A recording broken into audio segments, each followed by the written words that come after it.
Assalamualaikum. Okay. Tadi saya dah unboxing, ni nak review sikit saya pakai. Ais ni dia besar sikit daripada saiz standard saya biasa pakai 44-45. Jadi saya extra ke 46 untuk pakai stokin lah. Okay, sini saya nak tunjuk, nak review lebih sikit lah. Tadi just unboxing, dia Boxster 46 ais. Okay, material dia ni memang sedap, selesa. Nak kata sejuk panas tu susah juga sebab saya tak try pakai lama lagi. Tapi saya rasa okey material dia ni. Memang untuk pakai stokin lah. Jadi untuk safety, memang kalau kerja memang untuk pakai stokin lah. Okay, tapak dia. Okay, ni plus ada tulisan Boxster. Dia punya upper tier strength dia kuat, tensile properties pass, water vapor pass, water penetration pun pass. Okay, sini ada tulis sini lah.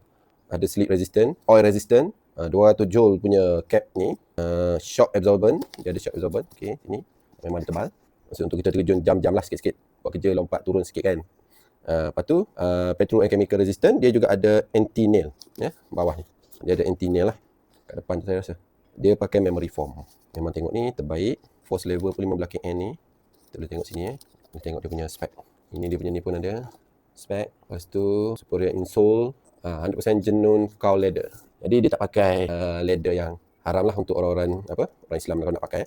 Dia tak ada pakai pig. Dia declare sini 100% genuine cow leather. Kulit lembu Memang terbaik. Super brand Malaysia Choice. Okay. Jadi ni untuk pembelian boleh tekan button di bawah. Jangan lupa komen, like, share serta follow. Terima kasih kerana support. Assalamualaikum.